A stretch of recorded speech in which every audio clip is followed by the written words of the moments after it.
மீண்டும் மீண்டும் பிறப்பாய். நீ செய்யக்கூடிய செயல்களுக்கு இறைவனை காரணம் கூறும்போது பாவ புண்ணிய என்ற இரு வினைகளும் உங்களை சேராது. விச் மீன்ஸ் எப்படியோ வாழ்ந்து எப்படியோ செத்து போயிடலான்னு மட்டும் நினைக்காதீங்க. அடுத்த பிறவி கொடூரமாக இருக்கும். நான் எப்போ அடுத்த பிறவியை நம்புறது? இப்போ பல பேர் கை இல்லாமல் பிறக்கிறாங்க, கால் இல்லாமல் பிறக்கிறாங்க, கண் இல்லாமல் பிறக்கிறாங்க, வீடு இல்லாமல் பிறக்கிறாங்க, பல நோய்களோட பிறக்கிறாங்க. இறைவன் கருணையானவர்னா எல்லாத்தையும் ஒரே மாதிரி படைச்சிருக்கணுமே, ஏன் அப்படி படைக்கல? ஒருத்தன் கோடீஸ்வரனாக இருக்கான், ஒருத்தன் ஏழையாக இருக்கான், ஒருத்தன் இப்படி இருக்கான், ஒருத்தன் அப்படி இருக்கான், ஒருத்தன் கிரிமினலாக இருக்கிறான், ஒருத்தன் நல்லவனாக இருக்கான், ஒருத்தன் ஹீரோவாக இருக்கான், ஒருத்தன் ஹீரோ மாதிரி இருக்கான். ஏன் இந்த மாற்றங்கள்?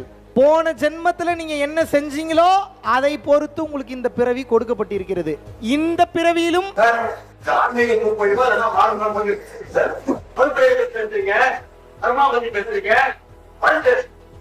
சார் உங்களோட பெயர் தெரிஞ்சுக்கலாமா?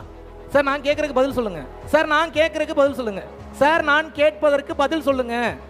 சார் நீங்க ஒரு கேள்வி கேட்டீங்கன்னா நான் ஒரு கேள்வி கேட்பேன். நான் கேட்கறதுக்கு பதில் சொல்லுங்க. உங்களுடைய பெயர் என்ன? சார் உங்களுடைய பெயர் என்ன? Sir if you are asking me a question I will ask a question. You should answer me.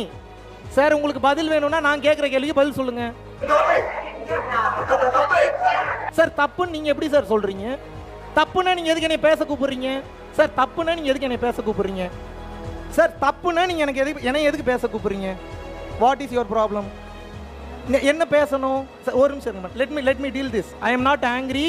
I am asking very clearly. See, I am very stable and asking. இந்த மாணவருக்கு நீங்க என்ன பேசணும் முதல்ல சொல்லுங்க. முதல்ல நீ என்ன பேசணும் நீங்க சொல்லுங்க. மறுபிறவியை பத்தி பேசணும். மறுபிறவியை பத்தி வேற யார் சொல்லி கொடுப்பா?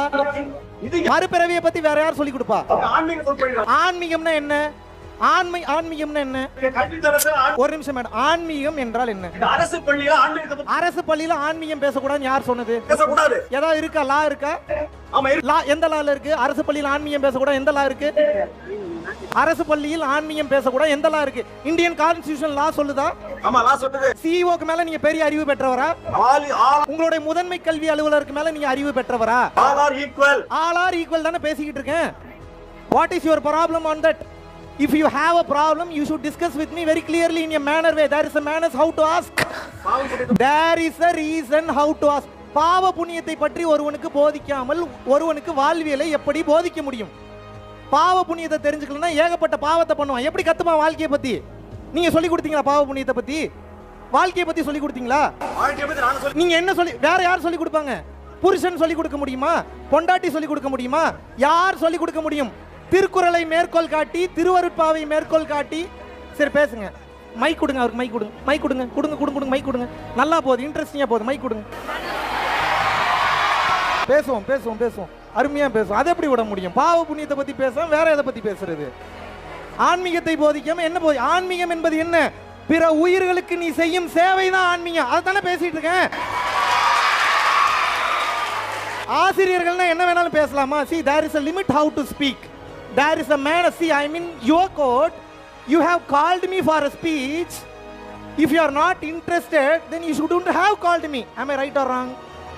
Am I right or wrong? இவ்வளவு நாள் உங்களால் போதிக்க முடியாத கல்வியை, ஞானத்தை நான் போதிக்கிறேன்னா you should thank me. நீங்க எப்படி சண்டைக்கு வரலாம் என்கிட்ட? இல்ல அப்படி டிபேட் பண்றீங்கன்னா டிபேட் பண்ணுங்க, நான் பேசுறேன். பைபிளில் இருக்கக்கூடிய விஷயம், திருக்குறானில் இருக்கக்கூடிய விஷயம், பகவத்கீதையில் இருக்கக்கூடிய விஷயம், எல்லா ஞான நூல்களிலும் வேத நூல்களிலும் இருக்கக்கூடிய விஷயத்தை விளக்கம் கொடுக்கும்போது அது ஒருத்தர் குத்துதுன்னா, let me say he has some ego problem. அவருக்கு வேற ஏதோ ஒரு பிரச்சனை. சார் நீங்க என்கிட்ட பேசுங்க. பப்ளிக்கா அவர் பேசினா நான் பப்ளிக்கா தான் பதில் சொல்லுவேன். அவர் என்னிடம் தனியாக கேட்டிருந்தால் நான் தனியாக பதில் சொல்லுவேன். am I right or wrong? பப்ளிக்கா பேசினா பப்ளிக்கா பதில் சொல்லணும். கரெக்ட் தானே? இல்லைங்க, அவர் மாற்றுத்திறனாளி, நான் மதிக்கிறேன், நான் ரெஸ்பெக்ட் பண்றேன். But there is a way how to speak. சரி முடிங்க. முதல்ல அவரை செட்டில் பண்ணுங்க. நான் செட்டிலாக தான் இருக்கேன், நான் கூலாக தான் இருக்கேன், ஸ்டெபிளாக தான் இருக்கேன். பாவ புண்ணியத்தை பற்றி ஒருவன் தெரிந்து கொள்ளாத வரைக்கும் ஒருவன் அதிகமான பாவங்களை செய்து கொண்டே தான் இருப்பான். தெரியுமா உங்களுக்கு? பாவம் நீ அதிகமாக செய்தாய் என்றால் மலத்தில் ஊறும் புழுவாக பிறப்பான். திருமூலர் திருமந்திரத்தில் எழுதுறாரு. திருமூலரை தாண்டி நாம் ஒரு வார்த்தை பேச முடியுமா? திருமூலரை தாண்டிய ஞானம் இங்க யாருக்காவது இருக்கா? திருமூலரை தாண்டிய தெளிவு இங்க யாருக்காவது இருக்கா? நீங்க உங்களுக்கு ஏன் இவ்வளவு பிரச்சனை?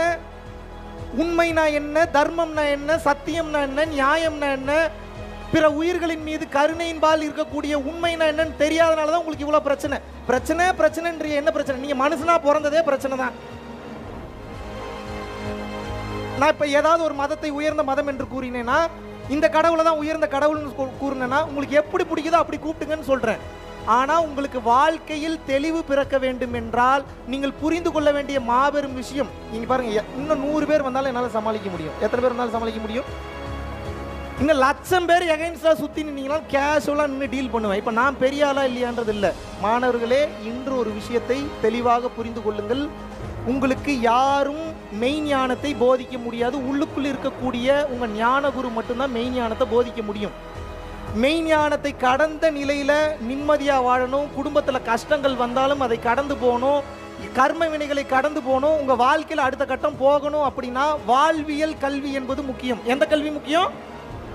வாழ்வியல் கல்வியை வெறும் புத்தக படிப்பு மட்டும் படிக்காதே, மத்தக படிப்பு படி என்று சித்தர் பெருமக்கள் கூறிவிட்டு சென்றிருக்கிறார்கள். Yes or no? அப்ப புத்தக படிப்பு மட்டும்தான் முக்கியம் நீங்க நினைச்சு வாழ்ந்துட்டு இருந்தீங்கன்னா, மத்தக படிப்பு என்ற ஒன்று இருக்கிறது. அந்த மத்தக படிப்புக்கு உண்டான ரூட்னு ஒன்று இருக்கு, ஒரு என்ட்ரன்ஸ் ஒன்று இருக்கு, நுழைவாயில் ஒன்று இருக்கு. இருக்கா இல்லையா? Yes or no? அதை எப்படி தெரிஞ்சுக்கிறது? பேசுறவன் எல்லாம் அவமானப்படுத்தி அசிங்கப்படுத்தி அமுச்சு விட்டுறீங்க. எவன் வருவான் உங்களுக்கு பேசுறதுக்கு? யார் வருவா? யார் உங்களுக்கு இந்த மெய்ஞானத்தை போதிக்க முடியும்? இதை பேச தயங்கினதுனால தான் இவ்வளவு பிரச்சனை. இதை பற்றி பேச தயங்கினதுனால தான் என் நாடு நாசமாய் போனது, வீணாய் போனது. 67,000 குருகுலங்களுக்கு மேல இந்தியா ஃபுல்லா இருந்தது. 3,23,000 குருகுலங்களுக்கு மேல இருந்தது. அனைத்தும் அழிக்கப்பட்டது. ஒரு மந்திரத்தை படிச்சீங்கன்னா நெருப்பு மலை வரும். ஒரு மந்திரத்தை படிச்சீங்கன்னா உடல் நோய் குணமாகும். ஒரு மந்திரத்தை படிச்சீங்கன்னா இங்கிருந்து அங்க பறந்து போவான். அத்தனையையும் ஓலை, பனை ஓலையில் எழுதி வைத்து விட்டு சென்றார்கள் ரகசியங்களை. ஆனால் பின்னால் வந்த ஆட்சியாளர்களின் காரணமாக, நான் சொல்றேன் பிரிட்டிஷ் வந்த அவர்களுடைய சதி வேலையின் காரணமாக நமது மக்களுடைய ஞானம் மண்ணோடு மண்ணாக புதைந்தது. எதுவுமே இல்லை. இந்தியாவினுடைய முதல் பல்கலைக்கழகம் எது? இந்தியாவினுடைய முதல் பல்கலைக்கழகம் எது? ஃபர்ஸ்ட் யூனிவர்சிட்டி எது? நாலந்தா. ஃபர்ஸ்ட் பல்கலைக்கழகம் என்ன? நாலந்தா யூனிவர்சிட்டி. நான் கேட்கிறேன், நாலந்தா தான் முதல் பல்கலைக்கழகமா? மாபெரும் ஞானத்தில் திகழ்ந்த ஞானி. ஸ்கூலுக்கு இன்வைட் பண்ணுங்க. அது வரைக்கும் தயவு செஞ்சு ஸ்கூலுக்கு இன்வைட் பண்ணாதீங்க. It's my humble request. குருகடாட்சம். நீங்கள் அனைவரும்